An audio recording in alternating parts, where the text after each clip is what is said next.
Penis is an important part of your health as a man. And it is more than the ability to get or keep an erection, ejaculate, and reproduce. It is much more than that. And if there are problems with your penis as a man, it can be a sign of another underlying health conditions. And of course, if there are ongoing health issues affecting your penis, can also affect other areas of life. Number one, it can cause low self-esteem, it can cause you stress, it can cause relationship problems. You understand? Low self-confidence. So it is better to know the symptoms of problem and what you can do to protect your penis health. There are certain medicine like BP medicine, antidepressant, cancer medicine, and all that, diabetes medicine, sleep medicine, ulcer medicine, that can of course cause erectile dysfunction. Erectile dysfunction is when the penis is not erecting at all and cannot sustain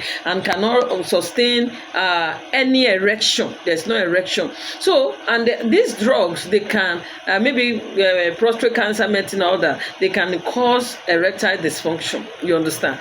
Then if someone has a prostate cancer, it can lead to that. And if there is surgical removal of the prostate gland, when we're talking about the prostate gland, they do what we call radical mastectomy or prostatectomy. When they remove the whole prostate gland, it's just like tiny gland there, and they remove the associated organ, because especially when it comes to prostate cancer, it might cause urine leaks, you understand, and of course erectile dysfunction. And smoking, when we're talking about smoking, along with other health risks, smoking raises your chance of erectile dysfunction. Excessive smoking, excessive drinking, or that's too much alcohol can lead to lower sexual function. But at times, some believe when they take it, it will be easy for them to get high and have increased libido. At times, it is not always the case. Erectile dysfunction and poor choices in your sexual behavior can lead you to sexual penile problem. If the hormone level, if there is hormonal imbalance, especially not having enough sex hormone, which is called the male sex hormone, which we call testosterone, it can lead you to, it has been linked severally with erectile dysfunction. Psychological factors like depression, severe stress, or other mental health issues, as well as medicine for those conditions, of course, may risk your risk of erectile dysfunction. In turn, when we're talking about erectile dysfunction, it may contribute to anxiety, it may contribute to depression, it may contribute to low self-esteem or stress about sexual performance. Then we have neurological condition like stroke. Somebody that has stroke, and stroke, we have two types of stroke. It might be the hemorrhagic or there's one hemorrhagic and the ischemic type of stroke. And if the two of them happens, what happens? Stroke, spinal cord and back injuries, multiple sclerosis, and dementia, of course, can affect the movement of nerve impulses, the nerves from the brain that is, they're supposed to supply the penis.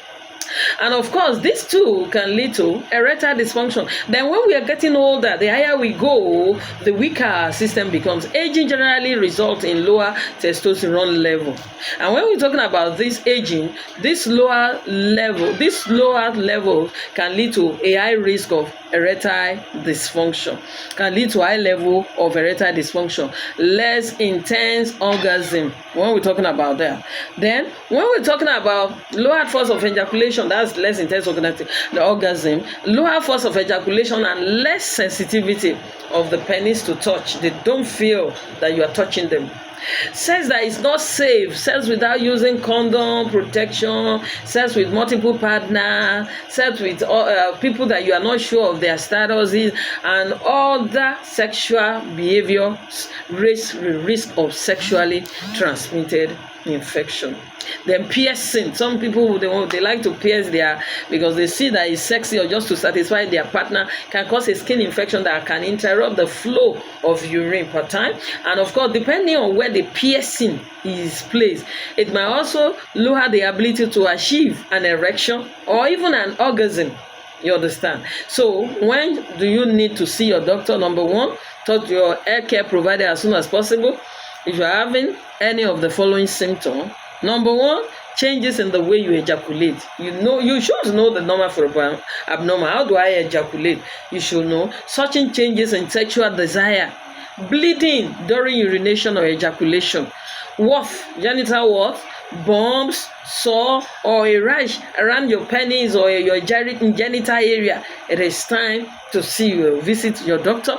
If you have a severely bent penis or curved penis that causes pain and interferes negatively with your sexual activity, it is time to see your doctor. If you have a burning sensation when you urinate, the pain is there, it is time to see your doctor. If pus or abscess is being discharged from your penis, it is time to see the doctor. Severe pain after trauma to your penis, it is time to see your doctor. See you in the next video.